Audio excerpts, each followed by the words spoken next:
Bismillahirrahmanirrahim. Assalamualaikum warahmatullahi wabarakatuh.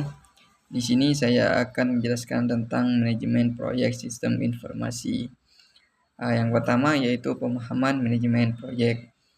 Manajemen proyek adalah proses perencanaan, pengorganisasian, dan pengendalian sumber daya untuk mencapai tujuan spesifik dalam batas waktu dan anggaran yang telah ditentukan. Dalam konteks sistem informasi manajemen (SIM), manajemen proyek mencakup pengelolaan, pengembangan, dan implementasi sistem teknologi informasi untuk mendukung operasi dan keputusan organisasi. Yang kedua yaitu tahap-tahap manajemen proyek SIM. Manajemen proyek SIM umumnya terdiri dari 5 tahap utama. Yang pertama, inisiasi. Identifikasi kebutuhan proyek, penentuan tujuan, dan penunjukan tim proyek. 2. Perencanaan. Penyusunan jadwal, anggaran, dan sumber daya. Perencanaan juga mencakup analisis risiko dan strategi mitigasi. Yang ketiga yaitu pelaksanaan. Implementasi rencana proyek termasuk pengembangan sistem, pengujian, dan integrasi.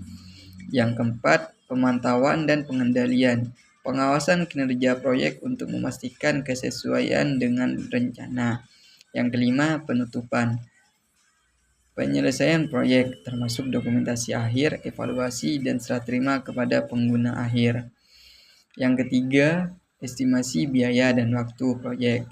Estimasi biaya dan waktu adalah aspek penting dalam keberhasilan proyek SIM. Berikut adalah metode utama yang digunakan. Yang pertama, estimasi biaya. Metode analog membandingkan dengan proyek serupa sebelumnya. Metode parametrik menggunakan parameter tertentu seperti jumlah pengguna atau ukuran sistem. Yang kedua, bottom up menghitung biaya dari setiap aktivitas proyek dan menjumlahkannya. Yang kedua yaitu estimasi waktu. Teknis program evaluation dan review teknik menggunakan estimasi optimis, pesimis, dan realistis. Diagram Gantt menyediakan gambaran visual jadwal proyek. 4 yaitu pengelolaan risiko proyek. Pengelolaan risiko bertujuan untuk mengidentifikasi, menganalisis, dan mengurangi risiko yang dapat menghambat proyek. Langkah-langkahnya yang pertama yaitu identifikasi risiko. Mengidentifikasi potensi masalah seperti keterlambatan jadwal atau kendala teknis. Yang kedua, analisis risiko.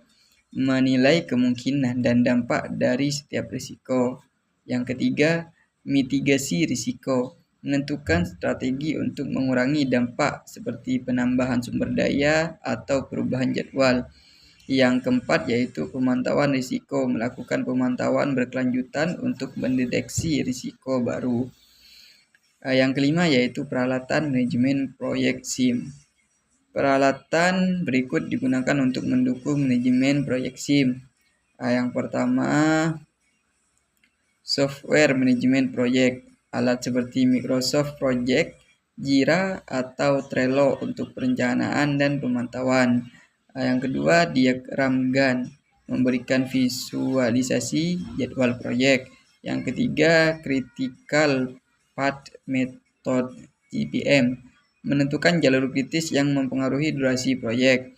Yang keempat yaitu dashboard proyek, menyediakan informasi real time tentang status proyek.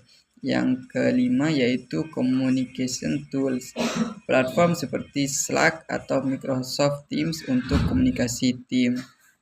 Sekian dari saya. Assalamualaikum warahmatullahi wabarakatuh.